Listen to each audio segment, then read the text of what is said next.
Здравейте! Във видео номер 2 ще се запознаем накратко с статистическото изследване и ще научим как да направим онлайн наблюдение анкета с помощта на Google Forms. Статистическото изследване представлява цялостният процес по подготовка, събиране и анализ на статистическата информация.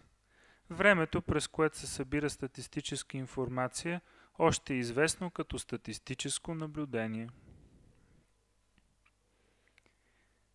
За да направим една онлайн анкета в Google Forms, ще са ни необходими интернет браузър, регистрация в Google, като например регистрацията в Gmail, Microsoft Word 2010 година или по-нова версия на текстовия редактор, предварително подготвена анкета в Word формат, в която да са описани подробно въпросите и отговорите относно темата, която ни интересува и за която смятате да съберем информация. Предварително подготвената анкета ще ни помогне по-добре да структурираме това, което смятаме да питаме отделните хора и да подготвим по-бързо анкетата в Google Forms.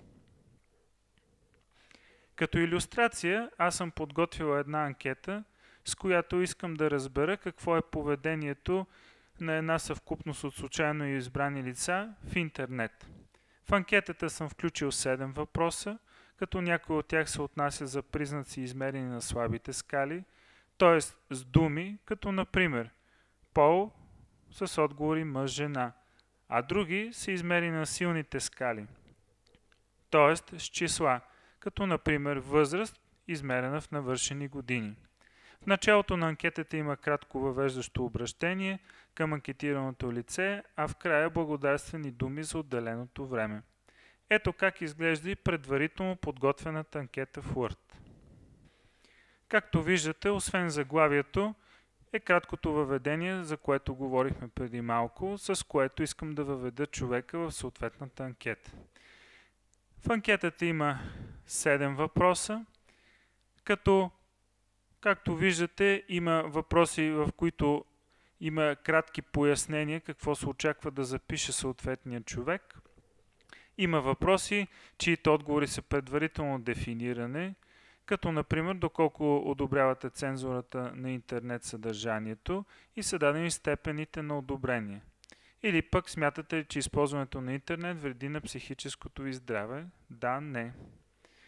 Накрая завършвам с благодарствени думи. Така подготвената анкета е готова да бъде програмирана в Google Forms. Нека да видим как става това сега. Отваряме интернет браузъра и въвеждаме линкът към Google Forms forms.google.com.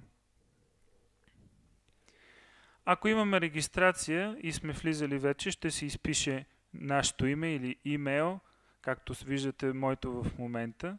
Това, което е необходимо, е да се въведе съответната парола.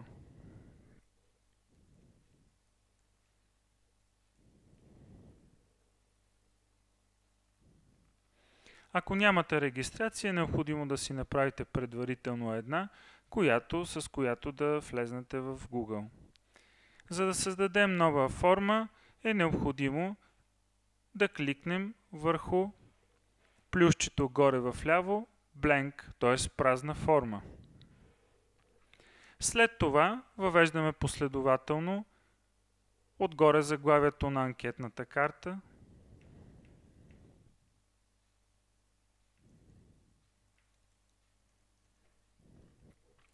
краткото описание, което всъщност е подготвено още в началото, мога директно да го копирам и да го пействам директно в браузъра. След това започвам да въвеждам един след друг въпросите. За тази цел директно ще ги копирам от подготвената карта, така ще стане най-лесно. Първият въпрос се отнася за броя на устройства с достъп до интернет. Като тук възможният отговор е някакво цяло число. За тази цел отстрани трябва да избера какъв е типа на отговора. В случая той се нарича Short Answer. В Short Answer мога да задавам и различни видове, така нареченото валидиране. Ето тук долу с точките, когато ги натисна, има Response Validation. Когато го избера, мога да кажа какво се попълва в това поле. Например, това трябва да е число, което да е по-голямо от 0. В случая, тъй като може някой човек да не притежава такива устройства, може да посочим, че числото може да е равно или по-голямо от 0. Също така, ако кликна долу на плъзгача Required, изисквам задължително да бъде попълнен този въпрос, т.е. съответният човек не може да го подмине. След това продължавам с следващия подред въпрос. Тъй като той по същество е същия тип, е необходимо просто да направя копие на съществуващия въпрос. Натискам бутончето за копиране, за дублиране и поставям въпроса на негово място. Средно по колко часа на ден прекарвате активно в интернет? Тук числото може да не бъде цяло, така че в същия случай може да оставим това число от 0 или по-голямо. Отново да бъде задължително изискано да бъде въведено. Продължаваме с следващия въпрос. Следващият въпрос отново е с число. Може да го копираме или да го направим наново, зависи от нас как искаме да го направим. В случая колко минути на ден разговаряте лице в лице с свой близък. Може да зададем отново, че това е число по-голямо или равно на 0. Следващият въпрос е доколко одобрявате цензурата на интернет съдържанието. Тук вече ще ни трябва нов въпрос, който да копираме като заглавие, но отговорите в този случай може да изберем един от тези посочени отговори. В случая това се нарича Multiple Choice, той е зададен по дефолт. За всеки един отговор трябва да копираме съответното съдържание и да го поставим на мястото на Option. Добавяме следващия отговор, като кликваме на Add Option. Последователно добавям всеки един отговор.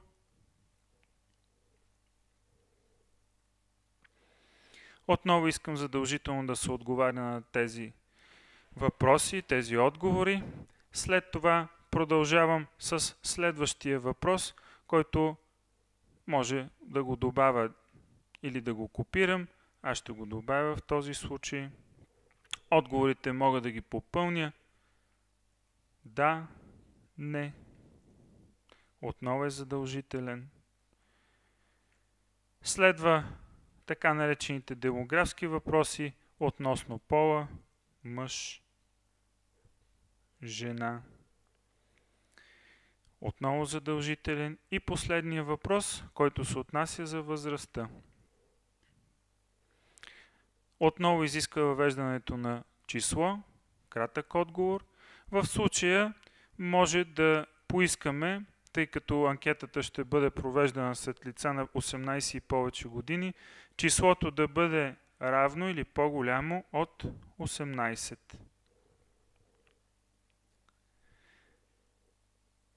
Това, което остана е да добавим едни благодарствени слова за това, че хората са ни отделили време. По този начин може да добавим чрез така наречената заглавие или title. Ето тук отдолу може да копираме съдържанието. Благодарим ви за отделеното време. Анкетата е готова за преглед. За да направим преглед на анкетата до този момент, натискаме отгоре бутончето Preview. И в момента може да видим как точно изглежда анкетата ни и как ще бъде виждана в браузъра на съответния човек, който е попълва. Ако искам да разкрася малко анкетата, отгоре има бутонче Color Palette. Ако го натисна, мога да избера даден цвят или още по-различно мога да избера, например, някаква илюстрация. нещо, което подсказва за какво се отнася моята анкета. Ако намерим нещо подходящо, може да го изберем. Ето, примерно, този дизайн ми харесва лично на мен. Избираме го. Готово.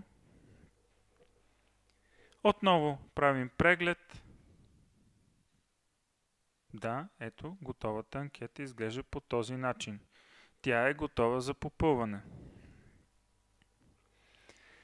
Готовата анкета може веднага да бъде разпращана до наши приятели от бутончето Send.